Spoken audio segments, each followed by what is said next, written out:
Good morning.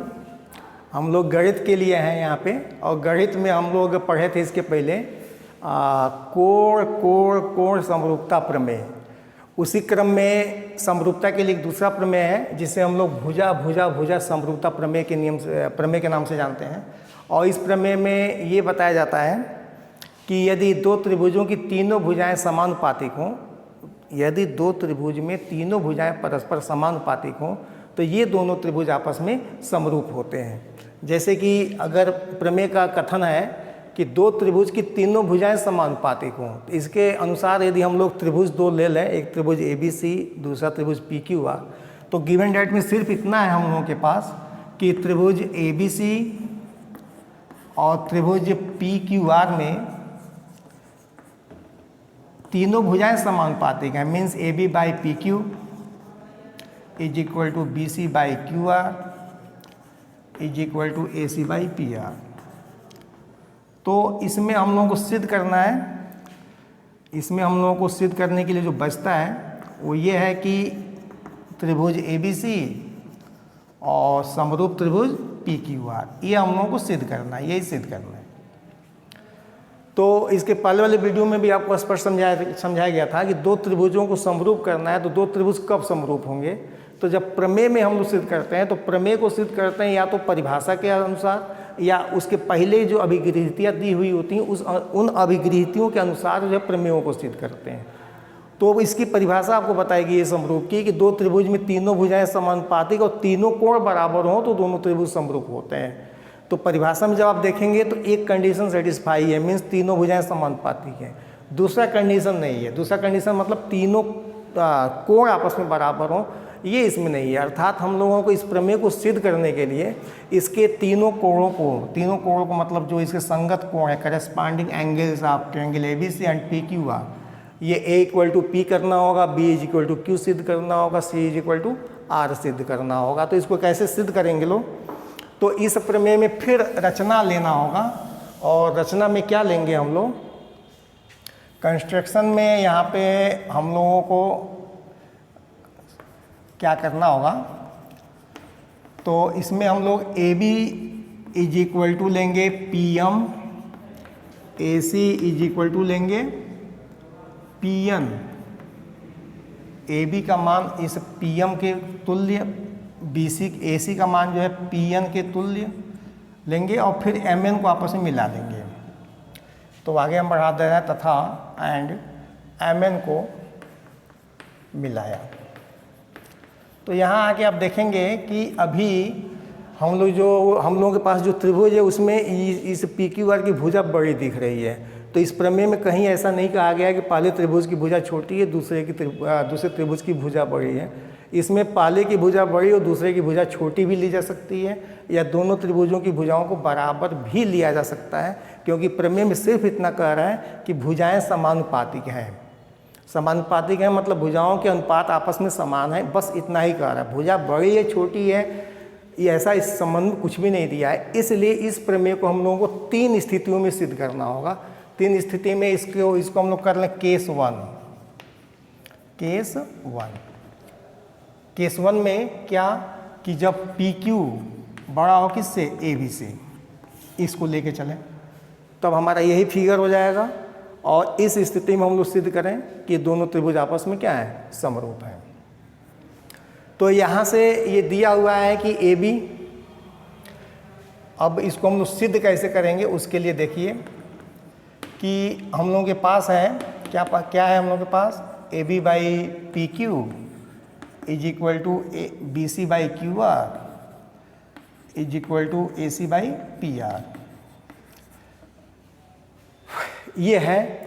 लेकिन अभी हम लोग रचना में किए हैं कि AB बराबर PM, AC equal to PN किए हैं। तो इसको छोड़ते हुए हम इन दोनों को लें केवल, और इसमें भी हम कन्वर्ट कर दें, AB को कन्वर्ट कर दें PM में, तो हो जाएगा PM बाई PQ, और AC को कन्वर्ट कर दें हम PN में, तो ये हो जाएगा PN बाई PR, ये हो जाएगा। अब देखिए क्या मिला हम लोगों को मिला इस त्रिभुज में, पार्टिकुलर इस त्रिभुज में PM by PQ is equal to PN by PR। मतलब इस त्रिभुज में एक भुजा MN इस प्रकार से है, एक रेखा MN इस प्रकार से है कि इन दो भुजाओं को समान अनुपात में बांट रहा है। इसलिए त्रिभुज PQR में क्या हो जाएगा, ये हो जाएगा MN is parallel to QR। दो भुजाओं को समान अनुपात में बांटने वाली रेखा तीसरी भुजा के समानांतर होती है। ये थेल्स प्रमेय का विलोम, थेल्स प्रमेय है, थेल्स प्रमेय का विलोम नहीं है, थेल्स प्रमेय है। अब इसके बाद देखिए ये त्रिभुज, अब यहाँ इस PQR में भी दो त्रिभुज हैं, PMN और PQR। इन त्रिभुजों के विषय में बात करें तो अब तक हम लोगों ने यहाँ यह सिद्ध कर लिया है, यहाँ समीकरण 1 में, कि यह रेखा जो है इस रेखा के समानांतर है। तो जब दो समानांतर रेखाओं को कोई तिर्यक रेखा काटती है तो संगत कोण आपस में बराबर होते हैं, तो यह कोण जो है इसके बराबर हो जाएगा। इसी प्रकार जो है यह कोण जो है इस कोण के बराबर हो जाएगा। यानी यहाँ हम लोग कर सकते हैं कि त्रिभुज PMN और त्रिभुज PQR में कोण PMN is equal to PNM,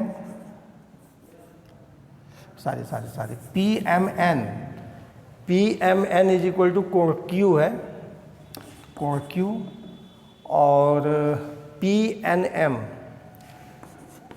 कोण PNM is equal to R। तो इन दो त्रिभुजों में दो कोण बराबर हो गए, ये दोनों त्रिभुज फिर आपस में क्या माने जाएंगे, समरूप माने जाएंगे। इसलिए त्रिभुज PQR समरूप त्रिभुज PMN, यहाँ से मिल जाएगा PQ by PM is equal to QR by MN। PQ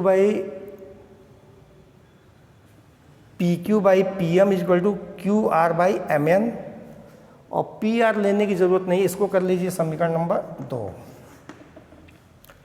QR by MN। या इसको अगर हम लोग इसको सीधा कर लें मतलब हम छोटे त्रिभुज को पहले लेके हैं, त्रिभुज PMN समरूप त्रिभुज PQR, तब ज़्यादा अच्छा होगा। PM by PQ is equal to MN by QR। इसको करिए समीकरण नंबर 2, आगे सुविधा मिल जाएगा। अब PM बराबर है AB के।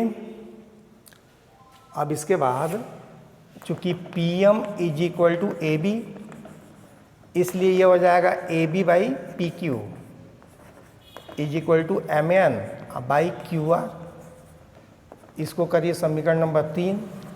और हम लोगों के पास दिया हुआ है कि AB बाई PQ, ये ज्ञात है, AB by PQ equal to BC by QR, BC by QR। ये हो जाएगा समीकरण नंबर 4।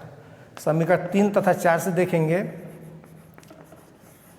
तो इसके LHS बराबर हैं, AB बाई PQ, तो RHS भी बराबर होंगे, अर्थात MN by QR is equal to BC by QR cancel होगा, यहाँ से मिल जाएगा MN is equal to BC। समीकरण रिलेशन नंबर इसको 5 कर लीजिए।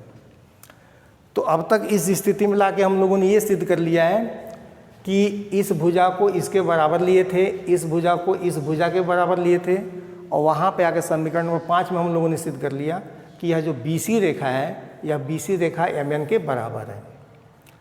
तो इसके बाद अब हम थोड़ा यहाँ मिटाना चाहेंगे ऊपर की जो पहले की चीज़ें हैं, क्योंकि आगे अब जगह नहीं बच रहा है। देखते हैं इतने में हो जाना चाहिए।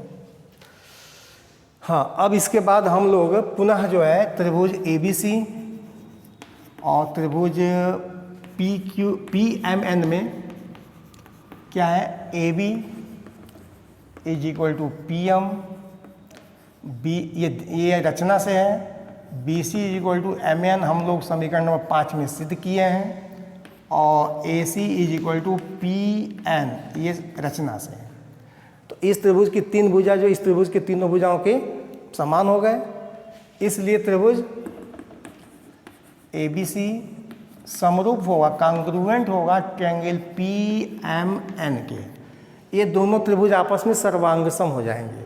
जब ये दोनों त्रिभुज आपस में सर्वांगसम हो जाएंगे तो मिल जाएगा हम लोगों को कोण A इक्वल टू कोण P, कोण B इज इक्वल टू कोण PMN और कोण C इज इक्वल टू कोण PNM।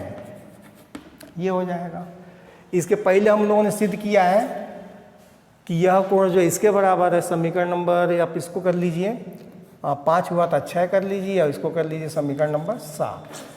इसके पहले जो 2 समीकरण यहाँ लिखे गए थे, समीकरण 1 या 2, जिसमें इस कोण को इसके बराबर दिखाया गया था, उस संबंध को लीजिए और यहाँ देखिए यह कोण जो है इसके बराबर है, यहाँ सिद्ध हो रहा है, और यह रेखा इसके समानांतर है, तो यह कोण जो है इसके बराबर। इसका मतलब हुआ कि यह कोण जो है इसके बराबर है।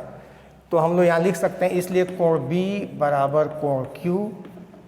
इसी प्रकार यह कोण इसके बराबर है और यह कोण इसके बराबर है। इसका मतलब ये जो कोण R है इस कोण C के बराबर होगा, यानी कोण C इज इक्वल टू कोण R, और कोण A बराबर कोण P यहाँ सिद्ध हुआ ही है।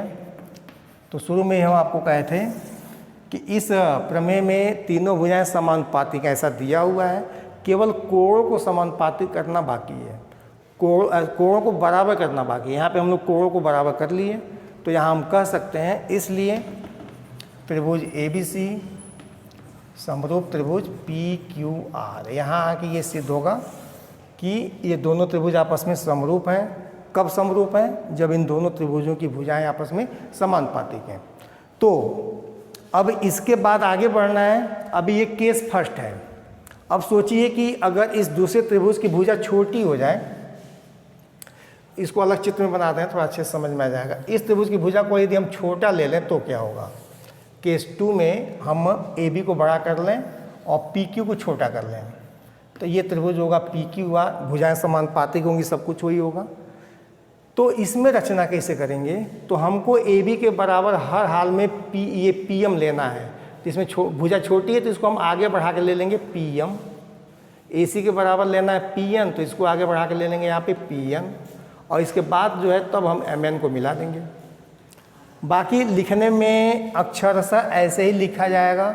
मतलब हम लोग पहले त्रिभुज PQR PMN को समरूप करेंगे, अनुपातिक दिखाएंगे, भुजाएं अनुपातिक होंगी, वहाँ से ये समानांतर होगा, फिर ये समरूप होंगे, तो फिर बड़े वाले को इसके सर्वांगसम करेंगे तो ये कोण इसके बराबर होगा, और समानांतर से ये इसके बराबर है तो ये कोण इसके बराबर हो जाएगा। और तीसरे स्थिति में इस त्रिभुज की भुजा को दूसरे त्रिभुज की भुजा के बराबर ले लेंगे। PQR में इन भुजाओं को बराबर ले लेंगे। जब बराबर ले लेंगे तो बात ही खत्म। तीनों भुजाएं बराबर, दोनों त्रिभुज सर्वांगसम, तीनों कोण बराबर, दोनों त्रिभुज समरूप। तो हर हाल में जब त्रिभुज की दो त्रिभुजों की भुजाएं समानुपातिक होती हैं तो वो दोनों त्रिभुज आपस में समरूप होते हैं। यहाँ इस प्रकार आके यह प्रमेय जो है सिद्ध हो जाता है। ओके।